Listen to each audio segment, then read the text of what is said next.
सभी दोस्तों का एक बार फिर से स्वागत है आपके अपने YouTube चैनल उत्कर्ष स्टडी पे। और अपन ने कल राजस्थान की मृदा के बारे में चर्चा की थी और अपन ने राजस्थान की जो मृदा है उसका वर्गीकरण देखा था कृषि विभाग के अनुसार। और कृषि विभाग ने 14 खंडों में या 14 भागों में राजस्थान की मृदा का वर्गीकरण किया था। आज अपन राजस्थान की मृदा के प्रकार देखेंगे जिसका वर्गीकरण नहीं है, लेकिन इसमें राजस्थान में जितनी भी मृदाएं पाई जाती है उनका एक प्रकार से अपन कह सकते हैं कि उनके प्रकार देखेंगे और वह मृदा कौन कौन से जिलों में पाई जाती है और आसान ट्रिकों के माध्यम से समझेंगे। और इसके अलावा देखिएगा कुछ महत्वपूर्ण बातें जो एग्जाम में राजस्थान की मृदा से संबंधित सीधी सीधी पूछी गई है। जैसे सबसे पहले मैं स्टार्ट करूं कि सबसे पहला क्वेश्चन आया गया यानी जो पूछा गया वो था कि डीसी जोशी ने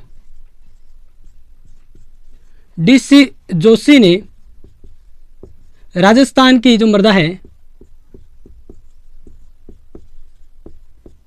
इसको कितने भागों में बांटा। तो याद रख लेना डीसी जोशी ने राजस्थान की मृदा को 13 खंडों में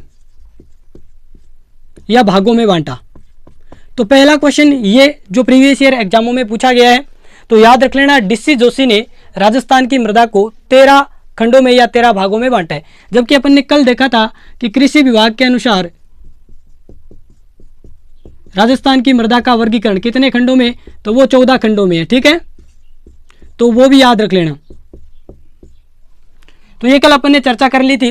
अब देखिएगा हमारे राजस्थान में मृदा है उसका परीक्षण करने के लिए जो लेबोरेटरी है जिसको अपन प्रयोगशाला बोलते हैं उसकी स्थापना की गई। और राजस्थान की प्रथम जो मृदा परीक्षण प्रयोगशाला है वो जोधपुर में स्थापित की गई। कब की गई? 1958 में। तो याद रख लेना राजस्थान की प्रथम। ये देखिए अपन कुछ महत्वपूर्ण बातें हैं जो सीधी सीधी एग्जाम में पूछी जाती है जिनमें सीधा अपन को याद रखना होता है। लेकिन आगे अपन राजस्थान की मृदा के प्रकार पढ़ेंगे। तो देखिएगा राजस्थान की प्रथम मृदा परीक्षण प्रयोगशाला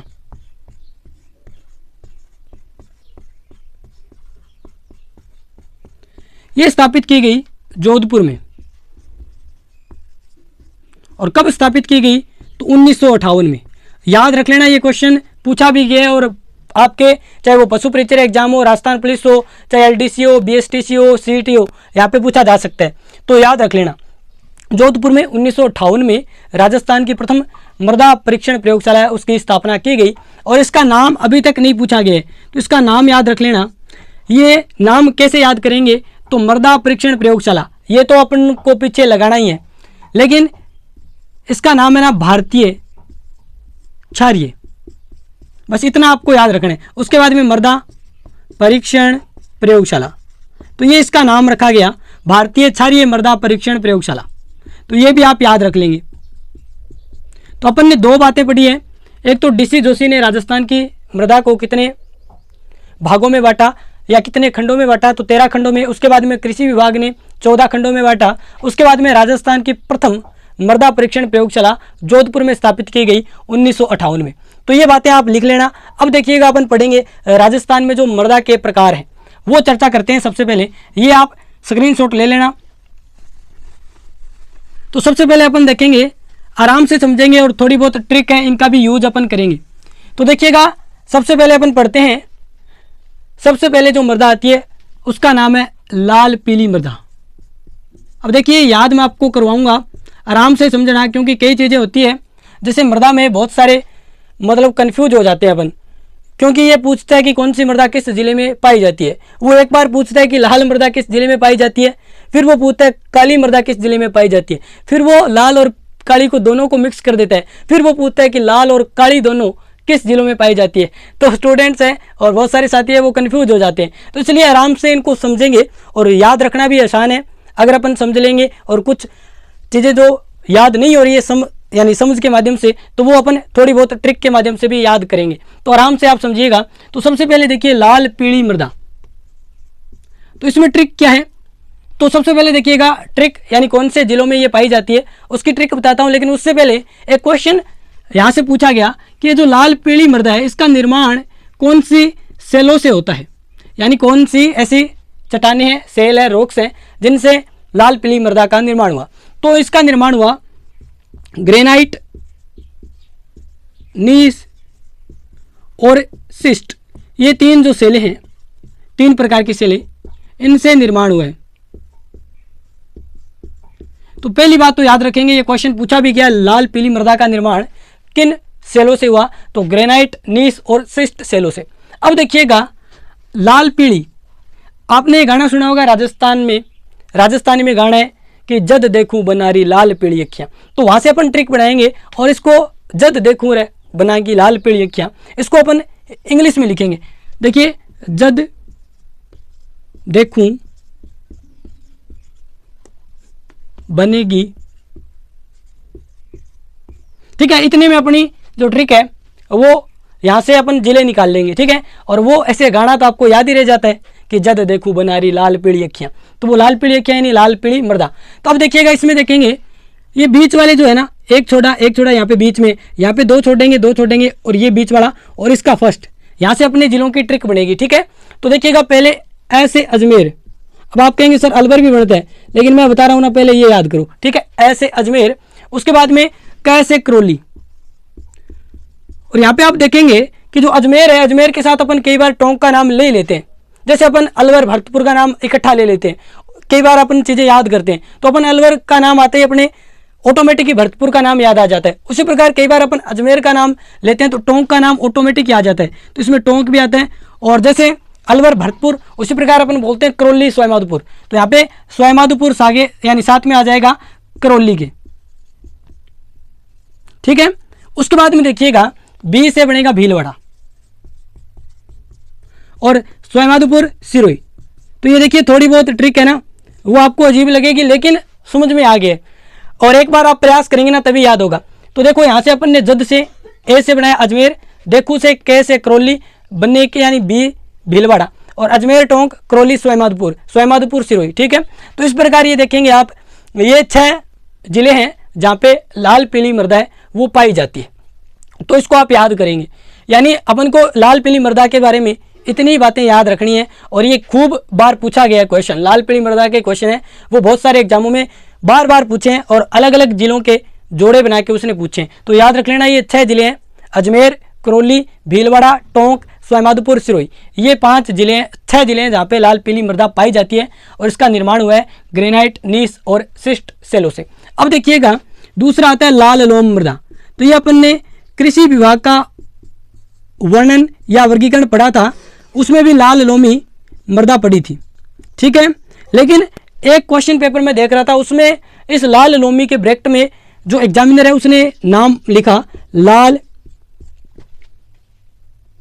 चिकनी बलुई मृदा,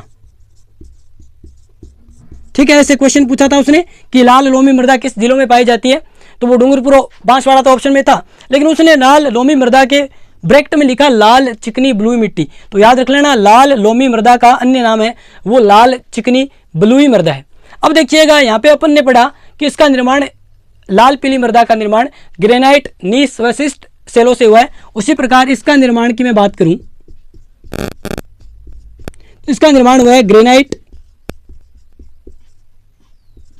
नीस, और यहाँ पे सिस्ट की जगह आ जाएगा क्वार्टजाइट सेलों से, ठीक है। ये देखिए मैं आपको साथ साथ में क्यों पढ़ा रहा हूं, लाल पीली लाल लोमी, इस प्रकार आपको याद हो जाए। तो अब देखिएगा निर्माण हुआ है उसका हुआ है ग्रेनाइट, नीस और क्वार्टजाइट सेलों से। दूसरा देखिए लाल लोमी मृदा खूब बार पूछी जाती है, और आपको पता ही होगा ये हमारे दक्षिणी राजस्थान में जो वागड़ क्षेत्र है, वागड़ यहाँ पे पाई जाती है, और वागड़ क्षेत्र में आता है डूंगरपुर, बांसवाड़ा। इसके अलावा मैंने आपको बताया था अगर डूंगरपुर बांसवाड़ा ऑप्शन में नहीं तो उदयपुर के साथ जा सकते हैं। इसके अलावा चित्तौड़गढ़, इन 4 जिलों में ये लाल लोमी मृदा पाई जाती है। ज़्यादातर अपन याद यही करते हैं कि डूंगरपुर बांसवाड़ा में पाई जाती है, लेकिन ये नीचे वाला दक्षिणी राजस्थान का जो जितने भी जिले हैं यहाँ पे ये पाई जाती है, डूंगरपुर, बांसवाड़ा, उदयपुर, चित्तौड़गढ़। तो याद रख लेंगे लाल लोमी मृदा। अब देखिए अपन पढ़ते हैं कि दक्षिणी राजस्थान में ज़्यादातर जो ये इलाके हैं आदिवासी इलाका है, और यहाँ पे लोग हैं वो मक्का खूब बीजते हैं, तो ये मक्का की खेती के लिए उपयुक्त मानी जाती है। तो आपसे पूछ लेगा लाल लोमी मृदा है वो किसकी खेती के लिए उपयुक्त है, तो आप कहेंगे मक्का की खेती के लिए उपयुक्त है। तो देखिए अपन ने दो जो मिट्टी के प्रकार है वो पढ़े राजस्थान में, और उनका जिला पढ़ा, जिसमें अपन ने एक को ट्रिक के माध्यम से याद किया, दूसरे को समझ के माध्यम से याद किया। अपन ने समझ कैसे विकसित की कि लाल लोमी मृदा है दक्षिणी राजस्थान में अपन को पता है बागड़ क्षेत्र में ये जिले आते हैं और यहाँ पे ये मिट्टी पाई जाती है, और दक्षिणी राजस्थान में मक्के की खेती खूब की जाती है, और ये दक्षिणी राजस्थान की मिट्टी है वो लाल लोमी, इसका मतलब ये मक्के की जो खेती है वो लाल लोमी मृदा में होती है। तो ये बातें अपन ने पढ़ ली, और देखिएगा याद कर लेना, और ये एक और नाम इंपॉर्टेंट है, ठीक है। अब देखिएगा इनका स्क्रीनशॉट ले लेना। अपन पढ़ते हैं अब तीसरी मृदा, यानी अपन ने लाल पीली पढ़ी, फिर लाल लोमी पढ़ी, अब अपन पढ़ेंगे मध्यम काली मृदा, जिससे खूब क्वेश्चन पूछे जाते हैं। तो देखिएगा ये मैं मिटो रहा हूं, आप स्क्रीनशॉट ले लेना। अब देखिएगा तीसरा जो अपन पढ़ेंगे, अब ये देखिए सारे जो राजस्थान की मृदा है ये राजस्थान भूगोल का टॉपिक आपको पता ही है, और ये राजस्थान के जितने भी कोई भी एग्जाम हो जाए उसमें सभी के लिए इंपॉर्टेंट है। तो आप इनको कोई भी साथी है जो राजस्थान के किसी भी एग्जाम की तैयारी कर रहा है तो वो पढ़ सकता है। तो देखिएगा राजस्थान की मृदा अपन ने दो पढ़ लिया, अब तीसरा प्रकार पढ़ते हैं। इसमें अपन पढ़ेंगे मध्यम काली मृदा। अब देखिएगा इसको ही बोला जाता है रेगूर मिट्टी, ठीक है, इसका अन्य नाम है, इसी को बोलते हैं काली मृदा को, मध्यम काली मृदा को रेगूर मिट्टी के नाम से जाना जाता है। और इसमें कपास की खेती खूब होती है काली मिट्टी में, तो इसको कपासी मृदा के नाम से भी जाना जाता है। तो ये इसके नाम है, मध्यम काली मृदा के अन्य नाम रेगूर मिट्टी या फिर कपासी मृदा। अब देखिएगा अपन को पता है कि काली मृदा अपने हाड़ौती क्षेत्र में पाई जाती है। तो पहला तो अपन को ये देखिए कोई ट्रिक लगाई अपन ने नहीं लगाई, अपन ने बस समझ लगाई कि मध्यम काली मृदा वो हाड़ौती क्षेत्र में पाई जाती है, और हाड़ौती क्षेत्र में जो जिले आते हैं वो कोटा, बूंदी, बारा और झालावाड़ आते हैं, ठीक है। उसके बाद में देखिएगा ये जो काली मृदा है इसका निर्माण हुआ है ना, वो हुआ है निर्माण, जैसे अपन ने अभी 3 मृदा पढ़ी है, 2 ऊपर पढ़ी, उनका भी निर्माण अपन ने देखा था, और यहाँ पे भी निर्माण देखते हैं। इसका निर्माण हुआ है बेसाल्ट लावा से, यानी यहाँ पे आपको पता ही है ये हाड़ौती का पठारी क्षेत्र है, पठारी क्षेत्र में ज्वालामुखी निकलती है, उससे लावा निकलता है, और वो लावा किस प्रकार का था, बेसाल्ट प्रकार का था, ठीक है। तो बेसाल्ट लावा निकला, इससे इस मध्यम काली मृदा का निर्माण हुआ। और इसकी विशेषता अपन देख लेते हैं जो कई बार एग्जामों में पूछी जाती है। तो अब देखिए इसमें कोई समझ की बात है, और ऐसा नहीं है कि समझ में नहीं आएगी चीजें और याद भी हो जाएगी। तो विशेषता देखिएगा इसका एक तो है स्वयं जुताई का गुण,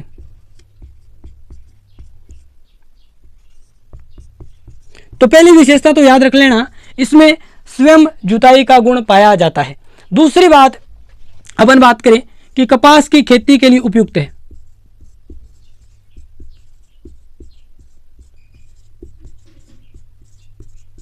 तो 2 विशेषताएं हैं, याद रख लेना, एक तो कपास की खेती हेतु उपयुक्त मानी जाती है, दूसरी स्वयं जुताई का गुण पाया जाता है। तो ये हमारी मध्यम काली मृदा होगी। अब अपन ने सबसे लाल पीली मृदा पढ़ी, फिर अपन ने लाल लोमी पढ़ी, उसके बाद में लाल लोमी के बाद में अपन ने मध्यम काली पढ़ी। अब देखिए लाल और काली को अपन मिश्रण करेंगे, ठीक है, मैं अभी स्टार्टिंग में आपको बता रहा था। तो चौथी मृदा आएगी मिश्रित, यानी मिश्रण करेंगे किस किस का, तो अपन ने पहले लाल पढ़ी, फिर अपन ने काली पढ़ी, तो लाल काली मृदा, मिश्रित लाल काली मृदा। अब देखिएगा यहाँ पे मैं आपको बताऊं, इसमें जिले हैं ना वो काली वाली नहीं आएंगे, ज़्यादातर जिले आएंगे वो लाल मृदा वाले आएंगे, यानी लाल लोमी जहाँ पे पाई जाती है वहीं पे भी ये मिश्रित लाल काली मृदा भी पाई जाती है। तो इसमें देखिएगा इसका निर्माण हुआ है ना, वो इधर दक्षिणी अरावली की लाल मिट्टी है, दक्षिणी अरावली क्षेत्र है ना, इसकी तो लाल मृदा, और काली मृदा आई है मालवा के पठार से। आपको पता ही है उधर एमपी है, और एमपी में मालवा का पठार, उसी का विस्तार अपने राजस्थान में खूब देखने को मिलते हैं, तो वहाँ से ये काली मृदा। तो याद रख लेना मिश्रित लाल काली मृदा राजस्थान में पाई जाती है। इसका निर्माण जो दक्षिणी अरावली की लाल मृदा और मालवा के पठार की काली मृदा से हुआ है। अब देखिएगा मिश्रित लाल काली मृदा, इसमें अपन को कुछ नहीं करना, जो अपन ने लाल लोमी में पढ़े थे वही जिले लिखने हैं। डूंगरपुर पढ़ा था, आप कहेंगे बिल्कुल, बांसवाड़ा पढ़ा था बिल्कुल, उसके बाद में उदयपुर पढ़ा था, उसके बाद में चित्तौड़गढ़ पढ़ा था, ठीक है। इसमें राजसमंद जोड़ सकते हैं, बस ये 5 जिले आते हैं, डूंगरपुर, बांसवाड़ा, उदयपुर, चित्तौड़गढ़। ये 4 तो बहुत ही महत्वपूर्ण है, जहाँ पे अपन को लाल काली मृदा भी देखने को मिलती है और लाल लोमी मृदा भी देखने को मिलती है। तो ये दोनों, अब देखिए कन्फ्यूज कई साथी ऐसे होते हैं, उसने लाल लोमी पूछा तो आपने याद कर लिया कि डूंगरपुर, बांसवाड़ा, उदयपुर, चित्तौड़गढ़, लेकिन उसने मिश्रित लाल काली पूछा। अब आप सोचेंगे मिश्रित लाल काली कौन सी है, तो आपने पढ़ा नहीं है। अगर आप आराम से पढ़ लेंगे तो फिर आपको पता चल जाएगा जहाँ पे लाल लोमी है वही क्षेत्र है मिश्रित लाल काली मृदा का। तो अपन ने 4 पढ़ लिया, और एक बार आप स्क्रीनशॉट ले लेना। इधर वाला मैं कम यूज करता हूँ, ठीक है, इधर वाला यूज अपन नहीं करते ज़्यादातर, वैसे मैं कर सकता हूँ, लेकिन ये आप स्क्रीनशॉट ले लेना। अब देखिएगा 5 नंबर की, चलो यहाँ पे लिख दूँ क्या, नहीं यहाँ पे मुझे अच्छा नहीं लगता, चलिए यहाँ पे ये 4 अपन ने पढ़ लिया। 5वां पढ़ते हैं जो खूब बार पूछी गई है, और ये जितनी भी मैं आपको बातें बता रहा हूँ ना कहीं प्रीवियस ईयर राजस्थान के एग्जामों में पूछी गई है, और मुझे लग रहा है क्लास बड़ी हो रही है इसलिए मैं थोड़ा सा जल्दी करूँगा। तो देखिएगा ये अपन ने पढ़ लिया मध्यम काली रेगूर मृदा। अब देखिएगा एक आती है सिरोजम, इसको भी याद करेंगे ट्रिक के माध्यम से। सिरोजम मृदा ये भी खूब बार पूछी गई, और ये इसके जिले भी पूछे गए, और साथ में इसके विशेषता भी पूछी गई। तो देखिएगा सिरोजम मृदा है, इसमें स से याद रखेंगे सिरोजम, स से सांबर, और अपन पढ़ते हैं कि जो सांबर झील है ना, सांबर झील, तो ये अपन ज़्यादातर पढ़ते हैं कि सांबर झील जयपुर में, लेकिन जब अपन सांबर झील का विस्तार देखते हैं तो अपन पढ़ते हैं कि ये अजमेर में भी है, ये इधर नागौर की भी थोड़ी बहुत सीमा टच होती है, इधर ये जयपुर आता है, तो ये अपन पढ़ते हैं ना बस। तो यही क्या है, इस सिरोजम मृदा के जिले हैं जहाँ पे ये पाई जाती है, लेकिन इसके साथ अपन को पाली ऐड करना है, ठीक है। तो याद रख लेना सिरोजम, स से सिरोजम, स से सांबर, सांबर जयपुर, जयपुर के अलावा सांबर का विस्तार थोड़ा बहुत नागौर, थोड़ा बहुत अजमेर, और इसके अलावा ये 3 जिले तो याद हो जाएंगे। फिर अपन ऑटोमेटिकली अपन ऑप्शन देखेंगे तो अपन को ये ऑप्शन से पता लग जाएगा। अगर अपन को 3 जिले याद है ना, फिर अपन को पाली याद रखना ही नहीं है, और याद रखना वैसे तो अच्छी बात है अगर याद रख लेंगे तो, लेकिन ये ऑप्शन में अपन को दिख जाएंगे। अपन अगर ऑप्शन में 4-4 के पेयर बना के आएंगे तो उसमें ये 3 जिले अपन ऑप्शन में देख लेंगे, तो वहाँ पे अपन क्लियर कर सकते हैं आराम से। तो याद रख लेना सांबर झील के आसपास अजमेर, जयपुर, नागौर और पाली, ये जो जिले 4 यहाँ पे सिरोजम मिट्टी पाई जाती है, और ये मैंने आपको एक ट्रिक बताई, आराम से आपको समझ में आ गई होगी। अब देखिएगा इसकी विशेषताएं पूछी गई थी, पटवार मेंस में आई थी। पटवार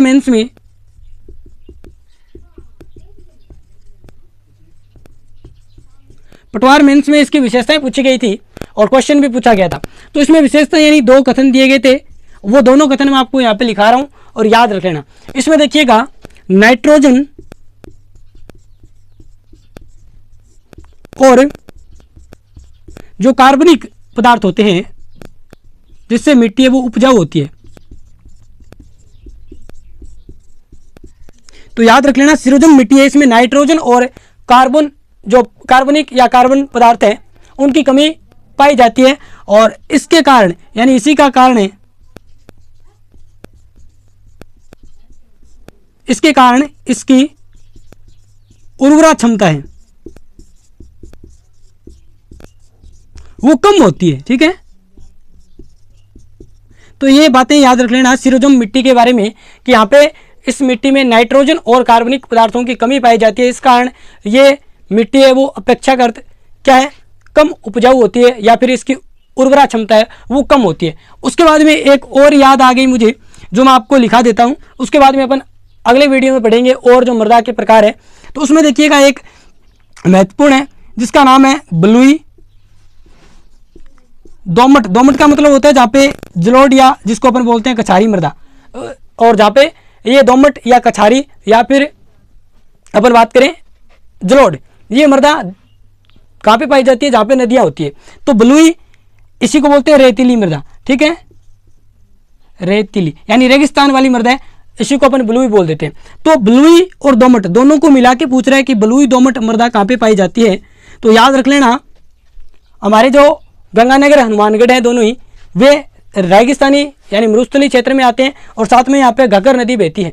तो याद रख लेना बलुई और दोमट मृदा है वो श्री गंगानगर और हनुमानगढ़ में पाई जाती है, ठीक है। क्योंकि यहाँ पे घग्गर नदी है,